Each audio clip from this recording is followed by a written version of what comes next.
The Westerners' relations with the Chinese were filled with irony. The Chinese saw them as uncultured barbarians. They saw the Chinese as godless heathens.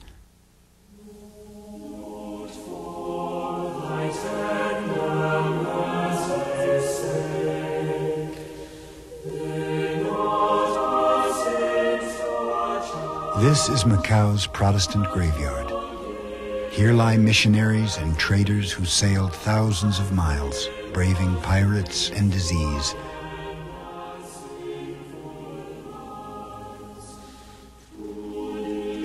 Though they had different motives, they came to Macao on the same quest, to open up China to Christ and free trade.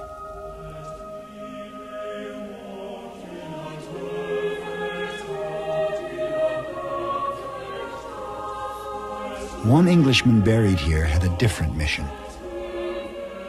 He was a painter named George Chinnery.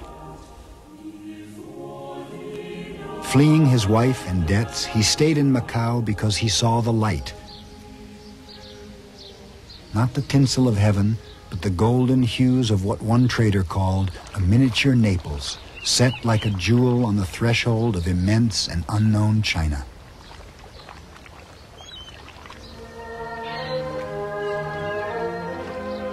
Every October, the traders left their families in Macao and traveled 50 miles up the Pearl River to Canton.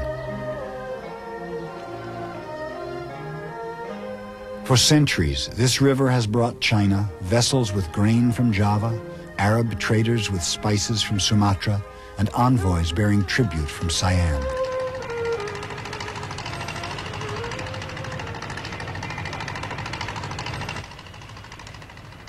Today, Canton is still a bustling center of trade with a strong merchant ethic. Through links with Hong Kong, Canton's merchants have made this coastal region of communist China into the fastest growing economy in the world.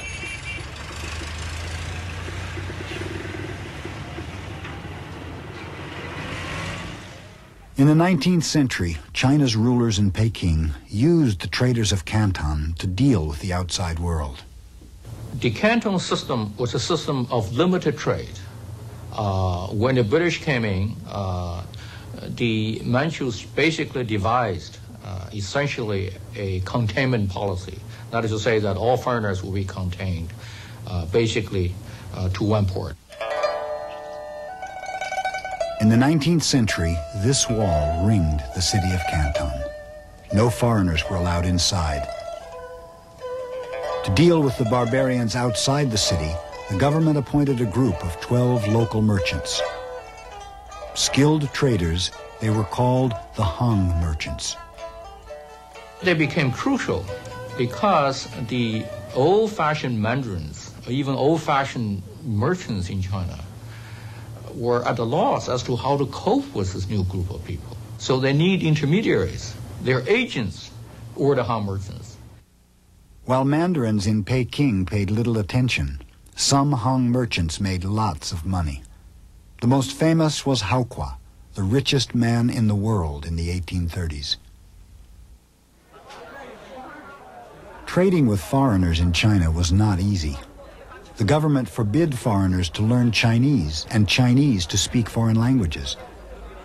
So the traders and Hong merchants were reduced to speaking in pidgin English, using terms like loot, booty, and pidgin itself, which means business.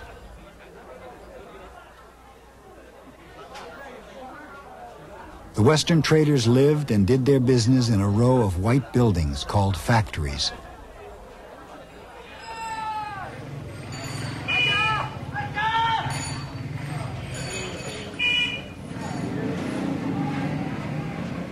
No women were allowed inside, and the men were only permitted here for 6 months of the year, which for one missionary was long enough. If you could see the packed-up way in which we have to live here, crammed as close to each other as jars of sweetmeats in a box of bran. No yard, no outhouses, no trees, no back door even.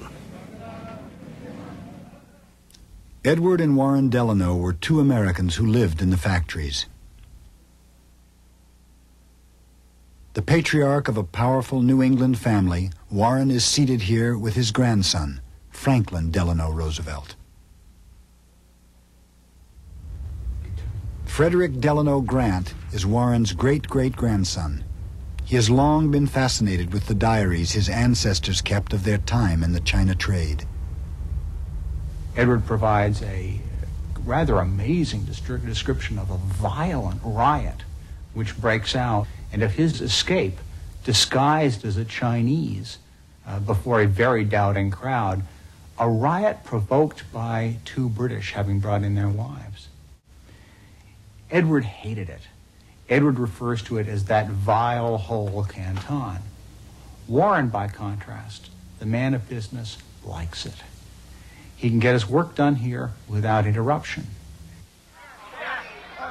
In the early years, Americans and British worked hard, but the Chinese traders made most of the money.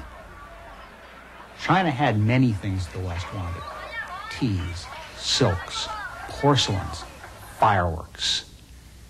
We didn't have all that many things that China wanted. For a season or two, we could bring ginseng to them. We wreaked ecological catastrophe in the northwest coast, trying to get furs to carry to quite hot Canton.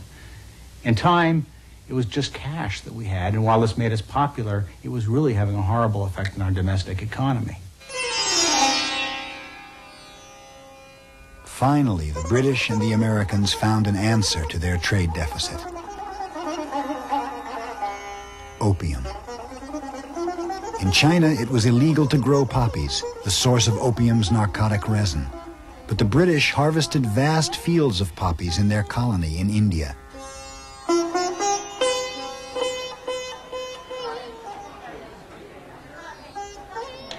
At the British government factory in Patna, the poppy resin came first to the weighing room, where it was inspected.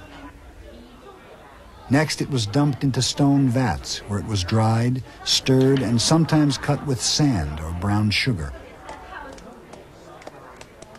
Then cake makers, working at a rate of 12 an hour, molded the opium into round cakes the size of cannonballs. With 150 cake makers working, Patna produced 11,000 cakes a day, enough to keep 200,000 Chinese addicts smoking opium for a month.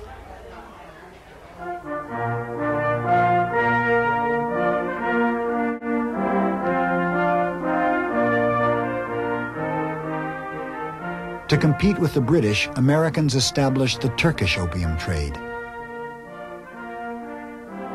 In clipper ships, they set sail from Massachusetts, bought opium in Turkey, and carried their cargo to China. They also acted as middlemen for the British in Canton. When my ancestor, my great-great-grandfather, Warren Delano, arrived in 1833, he joined a firm, Russell Sturgis and Company. Many articles of trade, but certainly a significant portion of the trade that Russell Sturgis was in, was opium. I do not pretend to justify the prosecution of the opium trade from a moral and philanthropic point of view, but as a merchant I insist that it is a fair, honorable, and legitimate trade.